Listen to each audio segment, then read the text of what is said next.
जय गुरु जी। तो जब गुरु जी का गुणगान करते हैं, उनके बारे में बताते हैं, बोलते हैं, तो सबसे बड़ा पार्ट कहते हैं वही होता है। जब अपने गुरु के बारे में जब आप पाठ करते हो तो वो सबसे बड़ा पार्ट होता है। और गुरु जी ने तो बहुत बहुत बेस्ट किया है। उनकी ब्लेसिंग देखिए मुझ पे नहीं, आई थिंक हर किसी पर बरस रही है। तो बहुत बहुत बहुत शुक्राना है गुरु जी का। देखिए जब मैंने गुरु जी के पास जाना शुरू किया तो मुझे ही नहीं, जितने भी हम लोग लेके गए, जिनको भी लेके गए, जैसे गुरुजी ने मुझे कहा था कि अपने सहेलियों को और अपने पेशेंट्स को लेकर आना, और हस्बैंड को बोला था अपने दोस्त को लेकर आना, तो गुरुजी ने उनको भी ब्लेस किया। गुरुजी तो बहुत उस टाइम कहते थे संगत लेकर आओ, संगत लेकर आओ। ये गुरुजी चाहते थे कि भाई जितने लोग ब्लेसिंग्स ले सकते हैं वो ब्लेसिंग्स लें। तो ऐसे ही जब मेरे हस्बैंड को बोला कि वो अपने दोस्त को लेकर आए, तो अब हस्बैंड को लगा मैं किस दोस्त को लेकर जाऊँ। हर कोई ऐसे एकदम उस वक्त तो वैसे भी गुरुजी पे एकदम ऐसे बिलीव करता नहीं था। अब तो गुरुजी को सब जानते हैं। तो इनके एक फ्रेंड है, उस वक्त उनको पता चला कि उनके कोई लीवर की प्रॉब्लम निकल आई है। तो शायद लोग देखिए वो खुद इतने बड़े डॉक्टर हैं और उनको लीवर की प्रॉब्लम निकल आई, और शायद कुछ ऐसा था कि उनके पास शायद बहुत ज़्यादा वक्त नहीं था, या 6 महीने और 8 महीने कुछ बोला था कि लीवर की काफ़ी ज़्यादा उनको प्रॉब्लम निकल आई थी। अब देखिए जब इंसान कहते हैं ना कि उसके पास ऐसे जब चीज़ें हो जाए तो वो ये सोचता है कि मैं अब क्या करूँ। तो आप उधर से देखिए गुरुजी ने बोला कि अपने दोस्त को लेकर आना, आप इधर से हस्बैंड का उनको मिलना और उनका बीमारी का पता चलना। तो हस्बैंड को ये लगा कि भाई शायद गुरुजी ने बोला था दोस्त को लेकर आना, तो ये जो मेरे दोस्त हैं इनको इतनी बड़ी प्रॉब्लम हुई है और ऐसी सी बात हो गई है, तो क्यों ना मैं इन्हीं को बोलूँ। तो उन्होंने उनको बोला कि अभी मेरे ऐसे गुरुजी हैं और उन्हें बोला था दोस्त को लेकर आना है, तो हमारे गुरुजी के पास चलो, देखो क्योंकि वहाँ लंगर खा के ही अब ठीक हो जाओगे। बोला हमारा ऐसा विश्वास है। और जब क्योंकि गुरुजी ने बोला था तो दिमाग में वही था कि शायद इसी दोस्त को बुलाया हो। इंसान को देखिए कहते हैं ना, जब कोई नजर नहीं आता तो उसको सिर्फ भगवान नजर आता है। तो वो जो उनकी फ्रेंड है, डॉक्टर फ्रेंड, वो गुरुजी के पास गए, उन्होंने लंगर किया और 1-2 बार और गए।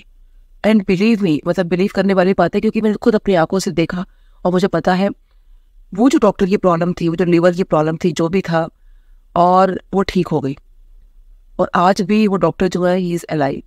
तो देखिए कितनी बड़ी बात है, कितने साल हो गए। और आई थिंक ये बात है 2004 की, और कहाँ डॉक्टर से उनको जवाब दे दिया था। और वो भी डॉक्टर से जानते थे कि शायद उनको पता नहीं उनका क्या होगा। तो देखिए गुरुजी जो है वो सब कुछ कर सकते हैं, चाहे वो कोई भी हो। आप बस एक भाव से आप लेकर जाओ। ऐसे अभी मेरी फ्रेंड ने मुझे बताया, वो एक्चुअली अभी लाइन में लगे हुए थे, तो वो कहने लगे नीलम यहाँ पर तो जो लोग आते हैं ना वो खाने पीने ज़्यादा आते हैं। तो कहते हैं उनके सामने एक आंटी जी लगी हुई थी, तो क्योंकि बहुत रश था, तो होते ही जब बहुत रश होता है तो आपस में जो संगत होती है आपस में बात करना शुरू कर देती है। तो एक उनके सामने कहती है, हमारे सामने एक आंटी जी खड़ी थी, तो कहती देखिए मुझे नहीं पता गुरुजी के बारे में, मैं गुरुजी को ऐसा नहीं जानती। तो कहती है उनके हस्बैंड के पैर में दिक्कत है, तो किसी ने कहा कि अगर आप गुरुजी के यहाँ लंगर खा लोगे ना जाकर, तो वो चलना शुरू कर देंगे और ठीक हो जाएंगे।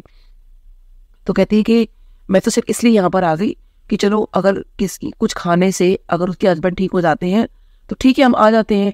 तो इसलिए वो वहाँ पर आ रही थी, और उसके बाद वो वहाँ लंगर करते रहे। तो कहती है कि मुझे नहीं पता गुरुजी कौन है, मुझे गुरुजी से कोई मतलब नहीं, कोई लेना देना नहीं है, हम यहाँ पर आ रहे हैं, सिर्फ हम खा के जा रहे हैं। उनको सिर्फ ये था कि हस्बैंड चल पड़े तो बहुत अच्छी बात है, लेकिन मुझे ऐसा गुरुजी कौन है क्या है उनके लिए हार्डली इट मैटर्स। तो कहती है ये दिन क्या हुआ कि उनको हस्बैंड को शायद हार्ट अटैक आया, और डॉक्टर्स ने कह दिया कि शायद कार्डियक अरेस्ट आया है। जो उन्होंने बताया वो बता रही हूँ मैं। तो ये मेरी फ्रेंड ने अभी मेरे को रिसेंटली बताया। तो कहती है कि मैं जब वहाँ पे हॉस्पिटल गई, और जब डॉक्टर्स ने ऑब्वियसली जब हार्ट अटैक आता है या कार्डियक अरेस्ट वाली यानी कि वाली कंडीशन जब वो आ जाती है, तो उस बीच में डॉक्टर्स कोशिश करते हैं कि CPR दे के पेशेंट को बचाया जा सके। तो आई थिंक शायद वो प्रोसेस चल रहा होगा। तो वो कहती है कि वो अपने हस्बैंड के रूम में गई हॉस्पिटल में, और क्योंकि वो कहती मुझे तभी भी गुरुजी से कोई लेना देना नहीं, मैं गुरुजी को कोई प्रे नहीं कर रही हूँ, कुछ भी नहीं कर रही, बस हम तो कहती हम तो खाने जाते थे ना। तो कहती है कि मैं वहाँ पर प्रे भी नहीं किया, और कहती है लेकिन मैं कमरे में गई, क्योंकि ऑब्वियसली हस्बैंड को इतनी बड़ी बात हो गई, तो कमरे में गई। कहती है आंटी जी आप बिलीव नहीं करोगे, कहती है उनके सिराने पर गुरुजी वहाँ साक्षात खड़े हुए थे। तो कहती है मैं समझ सकती हूँ कि आप बिलीव नहीं करोगे, और वो बिलीव दिलाने की कोशिश कर रही है मेरी फ्रेंड को कि आंटी जी आप बिलीव नहीं करोगे, लेकिन गुरुजी वहाँ खड़े हुए थे, और गुरुजी कहते हैं मैं सो कुछ नहीं होने दूंगा, पंजाबी में गुरुजी ने बोला। देखिए वो कहती है कि वो दिन है और आज का दिन है मेरे लिए सिर्फ गुरुजी है और कुछ भी नहीं है। कहती है हस्बैंड जो इस प्रॉब्लम से गए थे कि वो चल नहीं पा रहे थे, कहती चल वो आज भी नहीं पा रहे हैं, लेकिन उनकी जो है लाइफ गुरुजी ने दे दी। देखिए वो गुरुजी ने टांगे ठीक नहीं की, लेकिन वो लाइफ उनको दे दी। जो उनका पूरा विश्वास है कि एक दिन लंगर करते करते गुरुजी के मंदिर आते आते उनके हस्बैंड के पैर भी ठीक हो जाएंगे। देखिए ये विश्वास होता है, और गुरुजी ने देखिए कैसे उनको साक्षात दर्शन दिए। और आई थिंक शायद वही इस बात की विटनेस नहीं आई थी, बहुत संगत है तो इस बात की विटनेस हो चुकी है कि गुरुजी दर्शन देते हैं। तो गुरुजी तो जान ही जाने, उनको सब कुछ पता है, वो क्या नहीं जानते। सिर्फ आप गुरुजी पर अपना विश्वास रखो। देखिए गुरुजी सच में, मैं तो जितना शिव पुराण पढ़ती जा रही हूँ, गुरुजी को और जानती जा रही हूँ, गुरुजी के सत्संग में और सुनती जा रही हूँ, बिलीव में संगत जी मुझको ऐसा लगने लगा है कि मैंने क्या किया। जब गुरुजी वहां पर मौजूद थे, गुरुजी मेरे सामने थे, भगवान मेरे सामने बैठे थे, मैंने कुछ नहीं किया। एक्चुअल में हम लोग खाने जाते थे और आ जाते थे। मतलब मेरे को सच में अब ये रियलाइज होने लगा, बेशक अब ठीक है वो लंगर खाते थे, लेकिन एज सच जो गुरुजी ने चाहा, जो गुरुजी ने मेरे से डे वन मेरे से बार बार पूछा तो होर दर्शन की चाहिए, होर दर्शन की चाहिए। कितनी बार गुरुजी ने मेरे से पूछा, मुझे भी याद नहीं है, तो होर दर्शन की चाहिए, होर दर्शन की चाहिए। यू नो हर थोड़ी देर में वो मुझसे पूछ रहे थे ये, और मैंने सिर्फ ब्लेसिंग्स के अलावा कुछ नहीं मांगा। लेकिन वो मुझसे क्या चाहते थे, वो यही चाहते थे कि मैं उस रब को मांगो, वो भक्ति मांगो, वो राह मांगो, यू नो जो सचखंड की तरफ जाती है। मैं जैसे जैसे चीज़ें पढ़ती जा रही हूँ, मैं जैसे जैसे समझती जा रही हूँ गुरुजी को, कि गुरुजी ने तो मुझे पूरा मौका दिया कि मैं वो चीज़ गुरुजी से मांग लूँ। शायद वो मेरे कर्मों का कहते हैं ना, क्योंकि मैं बचपन से बहुत रिलीजियस रही हूँ, और शायद पिछले जन्म में भी बहुत, अपने जन्मों में भी रिलीजियस रही होंगी, तभी तो मुझे गुरुजी के दर्शन हुए। क्योंकि शिव पुराण में लिखा है कि जब आपके पता नहीं कितने पूजा, यानी जो भगवान का नाम का सिमरन है, कितने आपके जो मंत्र है, ओम नमः शिवाय, यू नो कितनी आपकी पूजा पाठ है, जब एक बार आपकी पूरी हो जाती तो भगवान आपको दर्शन देते हैं। तो ये नहीं कि हम आज करोड़ों बार तो कोई भी नहीं कर सकता, उतने हजारों वर्ष की तपस्या हम इस जन्म में कैसे कर लेंगे, है ना। तो उतनी तो आज जो हम जो ह्यूमन बीइंग है, उतनी उम्र भी नहीं होती है। तो कहने का मतलब है, इसका मतलब हमारे कितने जो हमारे कर्म है, हमारे पीछे से हमारे कितने जन्म है जो हमारे पीछे से चलते आ रहे हैं, तो शायद उन जन्मों में मैंने कितनी पूजा पाठ की होगी। जैसे साईं बाबा ने भी मुझे कहा था कि पता नहीं मेरा एक ऐसा कौन सा अच्छा कर्म था जो जिसने मेरे को गुरुजी से मिलवा दिया, और जो गुरुजी ने मुझे दर्शन दिए। तो इसलिए कहते हैं कि हमें हमेशा भगवान का सिमरन करते रहना चाहिए। तो देखिए गुरुजी ने तो मेरे से कितनी बार कहा, तो लेकिन अभी भी गुरुजी हमें मौका दे रहे हैं। और वो मौका कैसे पता चल रहा है हमें, कि ये जो जन्म है हमारा, इस जन्म, क्योंकि हम मनुष्य रूप में है, और ऐसा कहा जाता है कि जब मनुष्य रूप आपको मिलता है ना, तो इसमें आपकी स्पिरिचुअल ग्रोथ जो है बहुत जल्दी होती है, बहुत फास्ट होती है। लेकिन जो ऊपर वाली चीज़ें हैं, जो स्पिरिट वर्ल्ड की चीज़ें, वहाँ पर आपकी जो ग्रोथ है वो बहुत स्लो होती है। एक बुक है the laws of the spirit world, तो देखिए उसमें गुरुजी ने बात बोली थी, मुझे किसी पुरानी संगत ने ये वाली बात बताई थी कि गुरुजी ने कहा था कि laws of the spirit world पढ़नी चाहिए। तो जैसे जैसे मैं इसको सुनती जा रही हूँ, समझती जा रही हूँ, तो यू नो गुरुजी को मैं और जानती जा रही हूँ। हालांकि भगवान को नहीं जान सकते, हमारा कोई कहते ना, हम तो जान ही नहीं सकते। जब ब्रह्मा जी विष्णु जी नहीं जान पाए तो हम कैसे जानेंगे ना। लेकिन देखिए इसमें यही समझ में आता है, और जो शिव पुराण मैंने पढ़ा है और मैं समझने की कोशिश कर रही हूँ, क्यों गुरुजी ने कहा था शिव पुराण पढ़ने के लिए। ऐसे योगानंद जी की बुक गुरुजी ने बोली थी। यू नो मैं एक एक लाइन, एक एक शब्द बहुत ध्यान से सुनने की कोशिश कर रही हूँ। अगर आप वाकई इसको सुनेंगे या पढ़ेंगे, आपको वाकई जो गुरुजी ने बोला था ना, कि जब आप ये चीज़ें पढ़ोगे तो आपको समझ में आएगा कि मैं यहाँ क्या करन आया सी, मैं की करता। ये गुरुजी ने खुद एक आंटी है, उनको ये बात बोली कि आप तुम्हें समझ में आएगा कि मैं क्या हूँ। तो देखिए शायद हम उस टाइम नहीं समझ पाए, लेकिन आज वाकई मुझे लगता है कि गुरुजी सच में हमें समझने में बहुत देर कर दिया आपको। और उस वक्त जो गुरुजी चाहते थे ना, शायद बहुत कम संगत होगी, आई थिंक बहुत कम संगत जिसने शायद मोक्ष मांग लिया था उस वक्त, या वो चीज़ मांगी गुरुजी से जो गुरुजी चाहते थे। हालांकि देखिए हमें कितनी संगत से सुना है कि गुरुजी ने यही कहा कि मैं असल चीज़ देने आया था, लेकिन वो असल चीज़ किसी ने नहीं मांगी। तो वो असल चीज़ होती वो गुरुजी का साथ। जैसे नंदी जी ने मांगा था ना, शिव पुराण में लिखा है कि प्रभु मुझे आपका साथ चाहिए, जबकि नंदी जी की जो एज थी वो बहुत कम थी। और जब वो भगवान शिव उनके पास आते हैं और कहते हैं तू वरदान मांग, तो कहती कि मुझे हमेशा आपका साथ चाहिए। देखिए आज भी भगवान शिव की फैमिली साथ में हो या ना हो, लेकिन नंदी जी हर मंदिर में, हर जगह भगवान शिव और नंदी जी हर जगह आपको मिलेंगे। तो ये है जो नंदी जी ने मांगा। तो आई थिंक शायद गुरु जी हमसे यही चाहते थे कि वो भक्ति, वो चीज़ हम गुरु जी से मांगे। और लेकिन देखिए वो जो भक्ति है वो बहुत भाव से होनी चाहिए। उस टाइम भी देखिए वो मिरेकल्स कह लो, ब्लेसिंग्स कह लो, हम तो मैं तो ब्लेसिंग्स बोलूँगी, लेकिन कहते हैं ना कि वो उन्होंने जब तक वो चमत्कार नहीं दिखाए तब तक लोग उनको कोई भी नहीं मानेगा। तो गुरु जी का आप अगर मतलब कहना सिर्फ यही था कि उनको मानो, उनको उनसे मांगो नहीं। तो लेकिन हम क्या करते हैं कि हम कितना सोचते हैं इस बारे में। हम कहते हैं कि नहीं हमारे तो फादर, हम उनसे नहीं मांगेंगे तो किससे मांगेंगे। मेरा यहाँ ये कहना है कि आप अपनी अरदास लगाओ, अपने जो बोलना है उनको बोलो, लेकिन उन पे सब कुछ छोड़ दो कि गुरु जी मेरी ये बात है, आप देख लो। वैसे तो देखो हम उन पर अगर सब कुछ छोड़ देंगे ना, उनको सब कुछ पता है कि मुझे क्या देना है और क्या नहीं देना। तो इसलिए हम क्यों इतना टेंशन लेते हैं, क्यों लाइफ में इतना करते हैं। हालांकि मैं ये नहीं बोलूँगी टेंशन नहीं होती, देखिए मैं भी आप तरह की ह्यूमन भी हूँ। वो सब चीज़ें, इमोशंस, वो सब चीज़ें हर तरह से जो लोग हमारे साथ करते हैं, बहुत सारी चीज़ें होती है, वो सब कुछ मेरे साथ भी हुआ है और हो रहा है, होता भी रहेगा। वो सब चीज़ें लोग करते ही हैं। तो मैंने सिर्फ अब बहुत कोशिश कर रही हूँ कि मैं गुरुजी पे सब कुछ छोड़ दूँ। जब गुरुजी देखने वाले हैं हमारे, सब कुछ करने वाले हैं, यू नो आप कबीर जी के दोहे सुनो। गुरुजी कबीर बाड़ी बहुत चिल्लाते थे, तो पहले तो खाली मैं सुन लेती थी, मुझे बहुत अच्छे लगते थे, लेकिन अगर आप एक एक मीनिंग उठा के उनका देखो तो कितना गूढ़ मतलब है।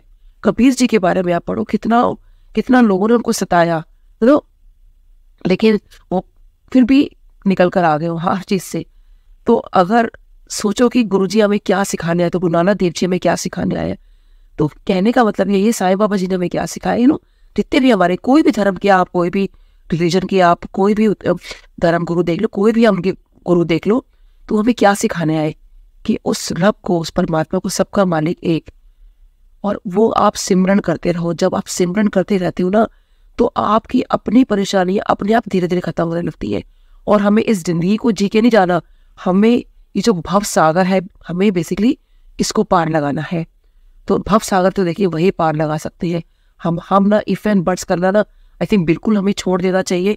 और हमें नहीं सोचना चाहिए कि हम क्या कर रहे हैं, क्या नहीं कर रहे। हम धरती पे आए हैं, हमें ये सोचना है कि गुरु जी हमें मिल गए हैं, इससे बढ़िया कोई बात नहीं। आप मानोगे इतना कि गुरु से सच्चा प्यार करो, बिल्ली हुई संगत जी, आप सच में उस अगर प्यार में गुरु जी के प्रति बह जाओगे ना, तो वो आपको सच में पता भी नहीं चलने देंगे कि आप जो है कहाँ से कहाँ वो आपको ले जाएंगे। तो देखिए वो सचखंड है, मैंने मेन मतलब है कि वो सचखंड है, जब मोक्ष की प्राप्ति है तो वो आपको मिलता है, शिवलोक आपको मिलता है। और जो जैसा सायुज्य भक्ति का मतलब है कि जो जिसको मानता है, यानी कि आप कृष्ण जी को मानते तो आपको गोलोक धाम मिलेगा, विष्णु जी को मानते तो आपको वैकुंठ धाम मिलेगा, शिव जी को मानते तो शिवलोक मिलेगा। तो वो जो भक्ति जैसी आपकी होगी आपको वैसा मिलेगा। लेकिन हर बात में देखिए कहाँ पे क्या आता है कि आपको भक्ति करनी इज मोर इम्पोर्टेंट। तो देखिए देवी देवता भी आपने ना, आप कोई भी कथा उठा के देख लो, किसी भी देवी मतलब भगवान की देख लो, कि जब भी त्रिदेव की बात आती है, माता रानी की बात आती है, तो जितने भी देवी देवता और थे सबसे पहले उनकी स्तुति करते थे।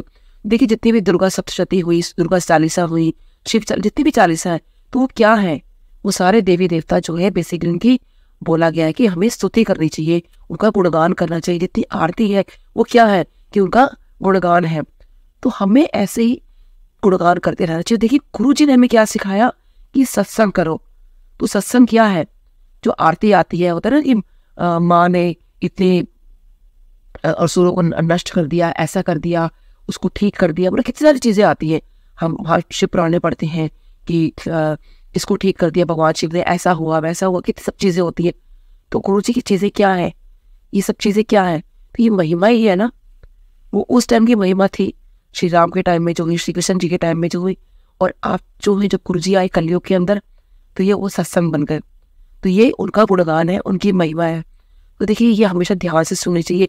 तब सत्संग होते हैं, मैं कितनी बार देखती हूँ कि लोग जो है जैसी आरती होती है उसके बाद अगर कुछ सेकंड का पिन ड्रॉप साइलेंस हो जाए, तो एकदम से इतनी लोगों की बातें करने की आवाज़ आ रही होती है। इसका मतलब आपका ध्यान ही नहीं था आरती में, आप क्या कर रहे थे, आप सिर्फ बातें कर रहे हो, आप बातें करने आए हो वहाँ पर।